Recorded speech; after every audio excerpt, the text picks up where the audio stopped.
ఏపీకి మరో అల్పపీడన ముప్పు పొంచి ఉంది. రేపు ఏపీలో మోస్తా నుంచి భారీ వర్షాలు పడే సూచనలున్నట్టు వాతావరణ శాఖ తెలిపింది. 9 జిల్లాలకు విశాఖ వాతావరణ విభాగం బిగ్ అలర్ట్ జారీ చేసింది. శ్రీకాకుళం, విజయనగరం, పార్వతీపురం, మన్యం, అల్లూరి సీతారామరాజు, విశాఖ, అనకాపల్లి, కాకినాడ, ఏలూరు, ఎన్టీఆర్ జిల్లాలకు భారీ వర్ష సూచన చేసింది. మత్స్యకారులు సముద్రంలో వేటకు వెళ్లొద్దని సూచించింది. కృష్ణా, గోదావరి నది పరివాహక ప్రాంత ప్రజలు, లంక గ్రామ వాసులు అప్రమత్తంగా ఉండాలని సూచన చేసింది. వాగు దాటే ప్రయత్నం చేయొద్దని హెచ్చరిక జారీ చేసింది వాతావరణ శాఖ.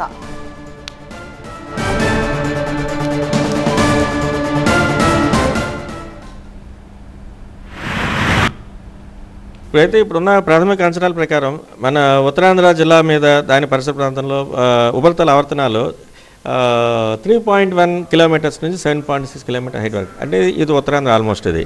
అలాగే దానికి పరిసరలో ఉన్నటువంటి ఈ west central Bay of Bengal and దానికి దగ్గరలో ఉన్నటువంటి వాయువ్య బంగాళాఖాతం ఈ ప్రాంతంలో నెక్స్ట్ అంటే రాబోయే 24 గంటల్లో ఒక అల్పపీడనం ఏర్పడే అవకాశం ఉన్నట్టుగా మనం చెప్తున్నాం.